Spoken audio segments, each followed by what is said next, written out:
Hey guys, welcome back to my video. I hope সবাই তোমরা খুব ভালো আছো। আজকে হলো দিনটা 2 মার্চ, বৃহস্পতিবার।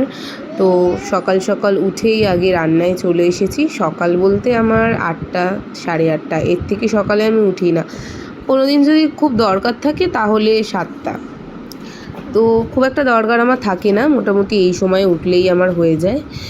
আর ঘুম থেকে উঠে দেখলাম যে মামনি ডালটা সেদ্ধ করেই রেখেছে। আজকে ডাল মানে সিম্পল মেনু হবে গরমের মধ্যে। আমার একটা ভীষণ প্রিয় এই খাবারটা, ডাল, মুসুরির ডাল আর হচ্ছে তোমার মোরলা মাছের চচ্চড়ি। আমার কিন্তু খুব ভালো লাগে ডাল দিয়ে মাছের চচ্চড়ি দিয়ে ভরিয়ে ভরিয়ে খেতে, কিন্তু খুব ভালো লাগে।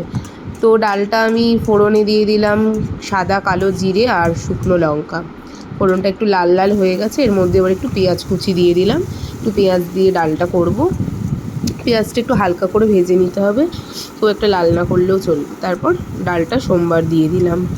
আর মরলা মাছের চচ্চড়িটা তোমরা কিভাবে করো জানি না, অনেকে ভেজে করে, আমি কিন্তু ভেজে করি না, আমি কাঁচাই করি, মানে বাটি চচ্চড়ির মতো। লঙ্কাগুলো দেখো নুনের মধ্যে এরকমভাবে ডলে নিচ্ছি, আর জিরে, ধনে, হলুদ গুঁড়ো এই মশলাগুলো নিয়েছি, আর একটু রসুন কুচি দিয়েছি, আর টমেটো কুচি। টমেটোটা আমি পরে অ্যাড করেছি, তোমরা দেখতে পাবে। ওই মশলাগুলোর সাথে আরেকটু সর্ষের তেল, কাঁচা সর্ষের তেল দিয়ে কিন্তু হাত দিয়ে মানে চটকে চটকে একটুখানি ভালো করে মজিয়ে নিতে হবে। মানে মাখলেই নুন থাকে যেহেতু, সবজিগুলো দেখবে কিছুটা কমে এসেছে আগের থেকে। তো যত ভালো করে মাখাবে বাটি চচ্চড়িতে কিন্তু স্বাদটা ততই ভালো আসে। সবজিগুলো মাখানোর পর দেখো এরকম মরলা মাছগুলো দিয়ে দিয়েছি। মাছগুলো খুব একটা ছোট ছোট ছিল না, কিন্তু বেশ বড় সাইজেরই ছিল। মানে একদম গুঁড়ো একটা মোরলা পাওয়া যায় যেগুলো খুব ছোট ছোট হয়, সেরকম না, এটা একটু বড় সাইজের। কাচকির গুঁড়া যেটাকে বলে, আমরা তো এটাই বলি। এইটা একটু বড় মরলা। তো ভালো করে মাছ টাছ মেখে নিয়ে সামান্য একটু জল দিলাম। জল দিয়ে এবার ঢাকা দিয়ে পুরোটাই রান্না হবে।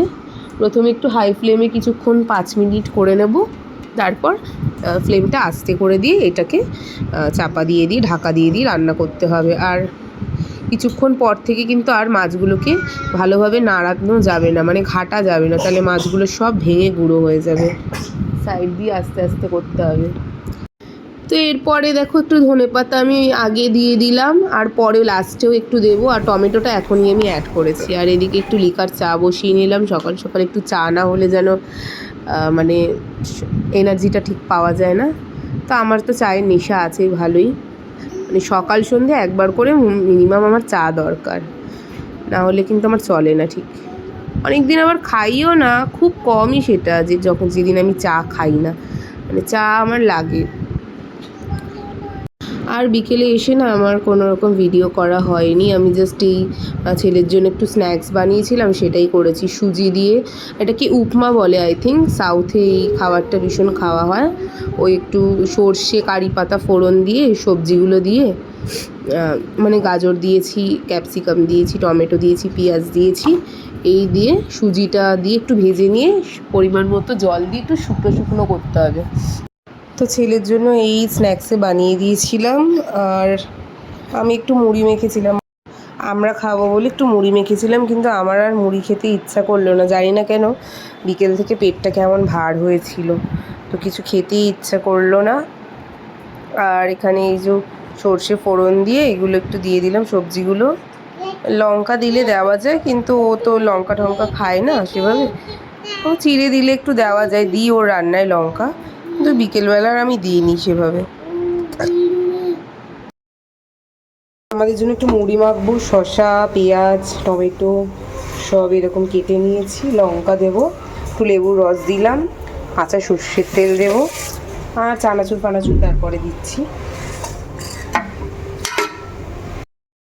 11টা বাজতে 10। আর আজকে ডিনারটা একটু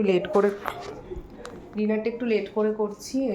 ফ্রাইড রাইস আর চিলি চিকেন ছোটো কাকু এনেছিল। গিয়েছিলাম একটু আমার বাপের বাড়িতে, তো ওই জন্য একটু দেরি হয়ে গেল। তো চলো আজকে আর পরে কথা বলবো না, ডিনার করে একেবারে শুয়ে পড়বো, অনেকটা রাত হয়ে গেছে। তো তোমাদের সাথে দেখা হবে আর একটা নতুন ব্লগে। Tata, good night.